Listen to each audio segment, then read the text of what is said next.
It's been 5 years since Renault turned its back on its own naturally aspirated, manual gearbox Clio RS Providence and loved with a comparatively weapons-grade third-generation hell-bent on reformulating compact grocery getters with lofty performance capabilities. Whereas hot hatches French and otherwise were once all chassis, low-powered propositions that you could chuck at the most mundane driving experiences and would reward with 10/10ths hilarity, 2013 unveiled powerful turbocharging, dual-clutch only and launch control trickery, poise, grip and the sorts of pace and performance unheard of for rocket-fueled city cars. Whether RS version 3 based off Clio 4, confusingly, though some call this Gen 4 Clio RS was a better breed depends largely on your definition of what hot hatch means. This new era of faster certainly didn't negatively impact the ever-growing cult following of slower, simpler, more conventionally hot and increasingly loved first, second or however many generation forebears. If this new, fauche-lifted 2018 Renault Clio RS update is anything to go by,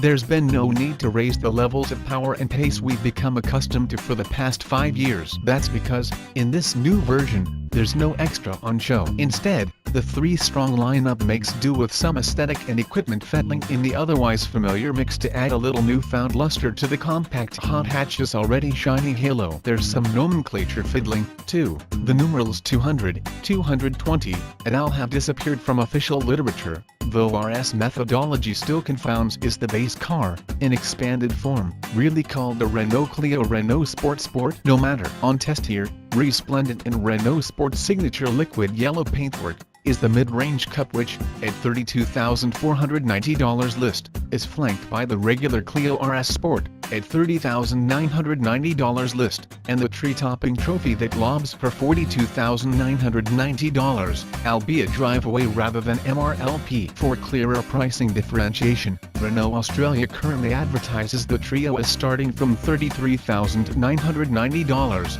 $35,990 and $42,400 drive-away respectively for the Sport, Cup and Trophy. Differences? Essentially, the Cup is the same mechanical package as the 147 kW per 260 Nm 1.6-liter turbo 4-powered Clio RS but with lower, 15% stiffer Cup suspension and 1-inch larger 18-inch black alloys as fitted to the Trophy rather than the base car's 17s, essentially called the Cup chassis. What the Cup lacks, though, is the Trophy's bespoke suite of tune-up including a higher boost 162 kW per 280 Nm engine, closer ratio transmission, a louder lighter exhaust system, even harder core suspension tune, quicker steering rack and Michelin Pilot Super Sport tires. The Cup gets Dunlop Sport Max. Unlike the base Sport, the Cup and Trophy get red-painted brake calipers. Our mid-ranger bridges the gap to the Trophy a little closer by way of the leather and entertainment packs, $1,500 a piece added to the Cup but fitted as standard on the all-singing,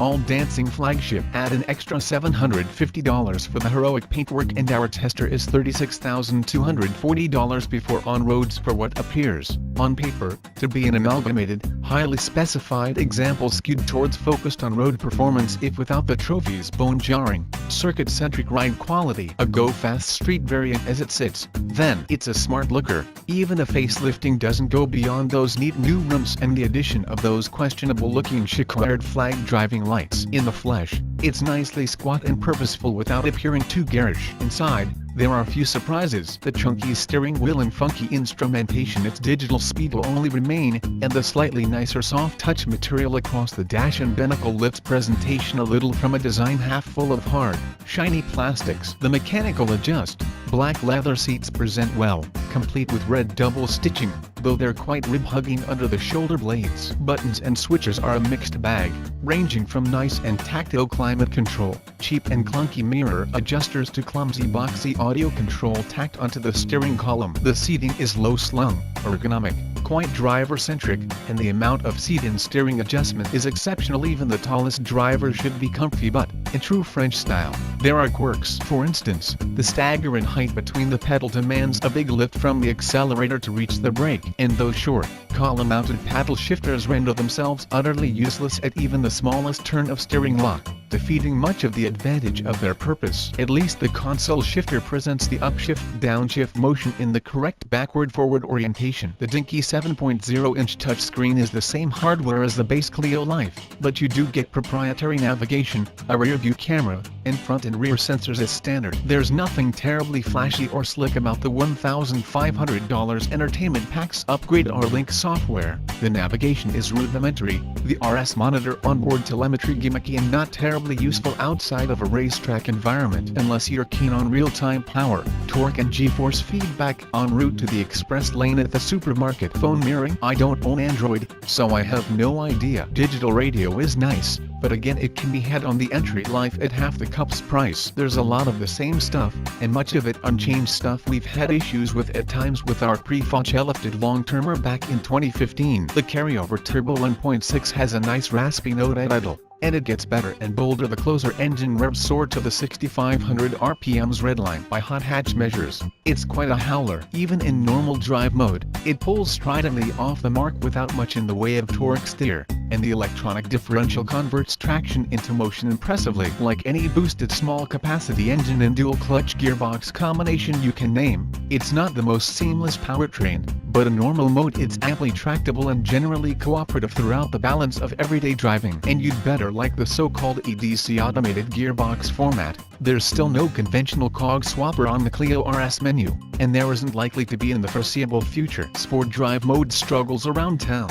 It's too aggressive and clinging onto ratios and big engine RPM for dear life. Grabbing a paddle engages temporary manual mode, and while up and down shifts are assertive they're not quite rapid fire. It takes full launch control heroics to ply the Cup's 6.6 seconds 000 km/h best, which is hardly a noteworthy figure by general performance car measures. If quite stunning for a humble compact hatchback, its pint-sized form a smidgen over 4 meters long, a touch over 1.2 tons pays handsome dividends in the corners than it does on the straights. As expected, once you chuck it in and start sawing away at the direction finder like a driver possessed, the shiny plaudits start gushing, which is a good thing, because its firmly set damping can be punishing at times around town, and you'll expect some grin-inducing payback once you thrust the Clio's nose towards the wild blacktop yonder. Dynamically, the Cup package is both impressive and utterly surprise-free. Nothing's really changed for this evolution of Generation 3, a handling character markedly more measured, stable and benign than its feistier, pointier,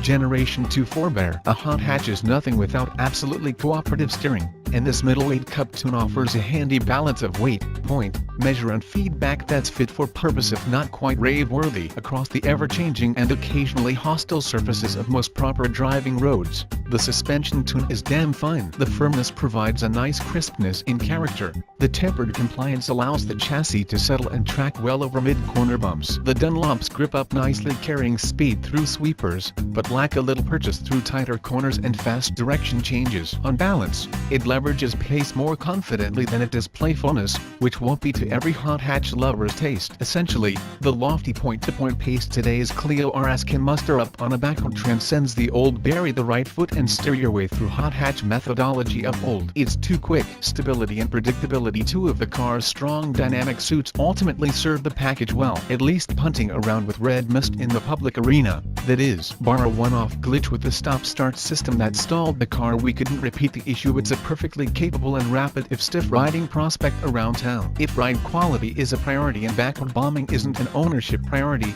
you might be better off saving a couple of grand and swinging into the equally quick sport. Conversely, if you're aiming to take your Clio RS to the track semi-regularly, the jump in, go fast purpose the trophy offers would serve you better if funds permit. All are covered by a 5-year unlimited kilometer warranty and get 3-year/90,000 kilometers cap-priced servicing. That said, the Cup's a nice middle ground. If it was our coin, we'd skip the 2 options packs and bank the 3 grand saving. Neither leather nor entertainment adds anything in fitness for purpose. It's a perfectly attractive prospect unfettered by options for its $35K on road. Ask if one that really doesn't bring much newness to brag about, or represent improved outright value for money. In 2018 facelifted form,